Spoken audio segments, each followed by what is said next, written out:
E Geraldo Alckmin foi vaiado nesta quinta-feira durante ato de apoio a Lula em Natal.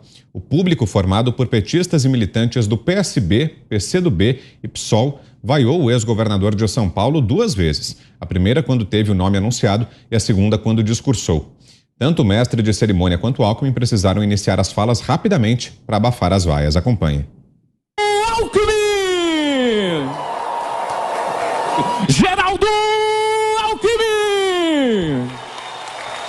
Presidente Lula, governadora Fátima, querida Janja. A governadora do Rio Grande do Norte, Fátima Bezerra, tentou apaziguar os ânimos e defendeu um movimento mais amplo de alianças. Já a presidente do PT, Gleisi Hoffmann, disse que eles recebem no palco até quem divergiu deles, desde que sejam pessoas favoráveis à democracia e contra o presidente Jair Bolsonaro. No entanto, Lula sequer falou sobre o assunto durante seu discurso. Ele e Geraldo Alckmin almoçaram com governadores do consórcio Nordeste e discutiram temas para seu eventual governo. Zé.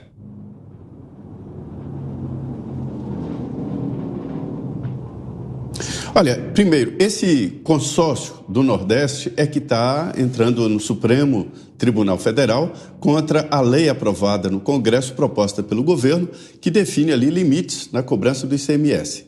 Lembrando que esta redução, esse limite, é para produtos considerados essenciais e entram também a conta de energia elétrica e de telecomunicações.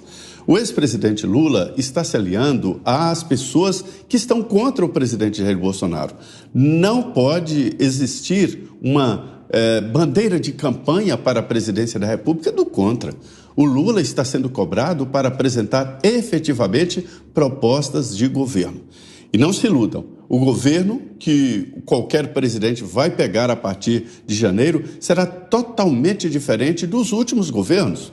Inclusive o próprio presidente Jair Bolsonaro, que vai reassumir em 1º de janeiro sem esta ameaça de uma pandemia e sem também, talvez, a guerra entre Rússia e Ucrânia, que paralisou parte importante do mundo.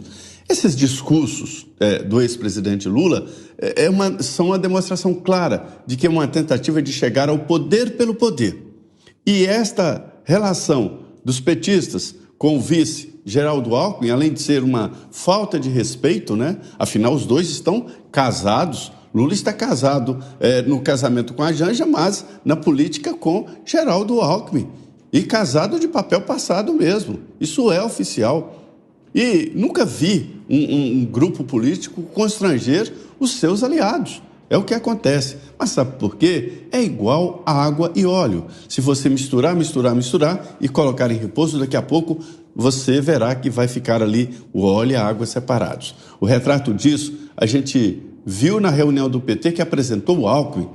Os tucanos ali num cantinho, envergonhados, com quem, olha, eu estou aqui, mas não sou desse grupo não, tá bom? Quer dizer, isto aí é a demonstração clara de que há uma diferença muito grande e são duas figuras totalmente desajeitadas, que não combinam, daí esse susto que o Brasil teve com esta união despropositada. Augusto. O PT sempre foi assim. Em 1989, quando começou o segundo turno, a disputa do segundo turno entre o Lula e o Collor, eu vi uma cena constrangedora no comício do Pacaembu.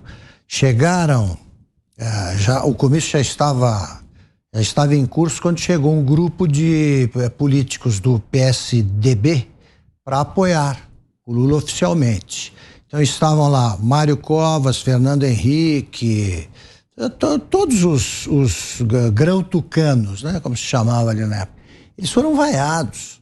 Eles tiveram que passar o comício, nem discursaram, eles ficaram na parte de trás. Bem feito, né? Tomaram essa decisão também, embora a alternativa não fosse lá essas coisas, mas eles não discursaram e ficaram na parte dos fundos. Lá no fundo, para nem ser fotografado, para escapar de vaias. O aceita, que é o PT, não aceita ninguém que não seja de confiança, da confiança deles. E eles não confiam em nenhum outro, que venha de outro partido. Quando a Dilma sofreu impeachment, imediatamente começou o Fora Temer. Eles tinham, em tese, ajudado a eleger o Temer.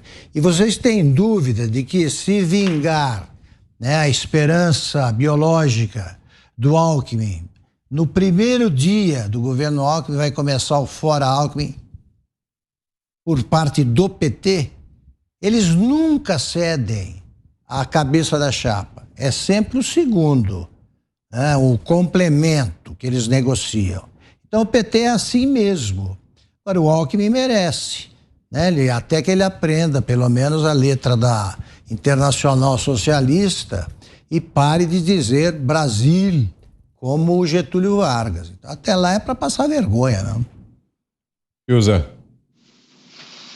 O Geraldo Alckmin precisa saber que mentir é para profissional. Ele ainda é um amador. Ele veio com essa, né? Ele veio com essa novidade de que o PT é a saída democrática. Ele está mentindo. Todos sabem qual é a posição dele. Ele já tinha chamado o Lula de ladrão, dizendo que o desejo de candidatura em 2018 era um desejo de volta à cena do crime. Ele sabe muito bem o que aconteceu, conhece muito bem os crimes cometidos pelo Lula e pelo PT e se desmoraliza ao vivo. Não tem escapatória, não tem aí meia-verdade, não tem um rebolado político que dê jeito. Ele está se associando a quem ele sabe que é criminoso. Ele está se associando a quem ele já acusou de ter cometido crimes sentenciados. Isso é uma desmoralização. E, evidentemente, que ele representa, o PSDB também é um lixo de partido, e sempre foi.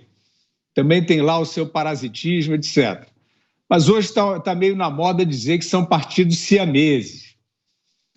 Na realidade prática, não foi bem isso que aconteceu.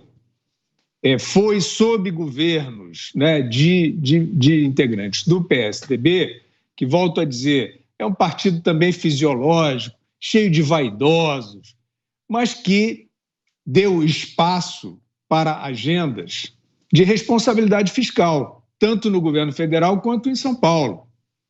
Boa parte do que se tem hoje de fundamentos da economia, de organização fiscal, de redução do Estado, já citei hoje aqui, tem a ver com gestões de aliados do Alckmin, do Fernando Henrique. Estavam aí, o ministro Paulo Guedes sabe disso, né? Estavam aí dando espaço para quem sabe fazer, não os fisiológicos do PSDB, mas para quem sabe fazer, que aparece de vez em quando, como aparece agora nesse momento. E aí, evidentemente, que o que aconteceu aí foi uma surra no PT. O PT ficou a pão e água. O Lula achou que seria eleito ali depois do impeachment do Collor. E veio o Plano Real. E o Lula teve que esperar 10 anos. E teve que esperar 10 anos porque se fez uma reforma importante. Então não é um acordo, né? Não tem como dizer que o Lula estava ali bailando, dançando com o PSDB, esperando seu lugar. Não, ele foi surrado ali, não pelo PSDB, ele foi surrado pelas políticas positivas que aconteceram nesse período. Em São Paulo, a mesma coisa. São Paulo teve também, nesse período do Alckmin e do Mário Covas, políticas de privatização, de responsabilidade fiscal, né? Várias ações que, se a gente agora fingir que não aconteceram, a gente está apagando a história que nem os stalinistas fazem.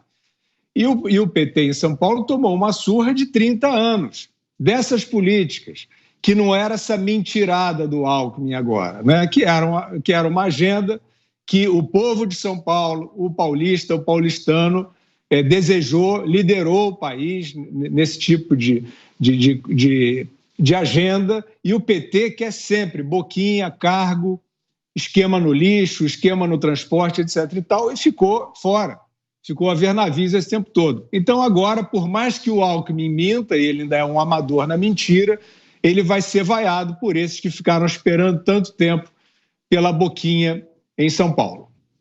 Mota. Olha, o comentário do Augusto me trouxe memórias daquela eleição de 1989. Eu me lembro como se fosse hoje, como a gente era inocente, né? Primeiro, uma informação aqui de utilidade pública. Essa cena das vaias aconteceu na Arena das Dunas, um estádio que custou 420 milhões de reais dos nossos impostos e que custa 2 milhões de reais mensais em manutenção e operação. Agora vamos à vaia. Essa vaia diz mais do que dezenas de pesquisas de intenção de voto.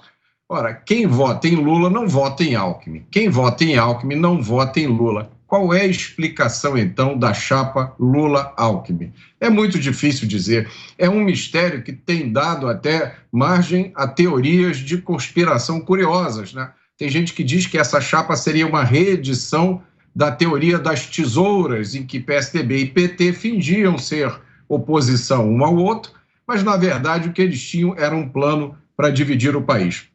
O Brasil já viu cenas de adversários ferrenhos dividindo o palanque. Tem uma cena curiosa de Luiz Carlos Prestes no mesmo palanque que Getúlio Vargas. Getúlio Vargas, que tinha deportado a esposa de Luiz Carlos Prestes, que era Olga Menário, grávida, para um campo de concentração onde ela morreu na Alemanha nazista. E, no entanto, Prestes subiu no mesmo palanque que Getúlio Vargas. Mas essa história, essa parceria Lula-Alckmin, me lembra mais aquela história do escorpião e do sapo. O escorpião queria atravessar um rio e aí pediu carona para o sapo. Sapo, deixa eu ir nas suas costas. O sapo falou, você está louco, escorpião? Se eu botar você nas minhas costas, você vai me picar e eu vou morrer. Aí o escorpião disse, não, sapo, claro que eu não vou fazer isso, porque se eu picar você, eu estou nas suas costas no meio do rio, morremos os dois. Aí o sapo disse, não, tá certo, faz sentido. O sapo botou o escorpião nas costas e começou a atravessar o rio. No meio do rio, o escorpião dá uma picada no sapo. E aí o sapo, morrendo, vira para o escorpião e fala, mas escorpião, por que você fez isso? Agora vamos morrer os dois afogados aqui. Aí o escorpião olha para o sapo e responde, é a minha natureza.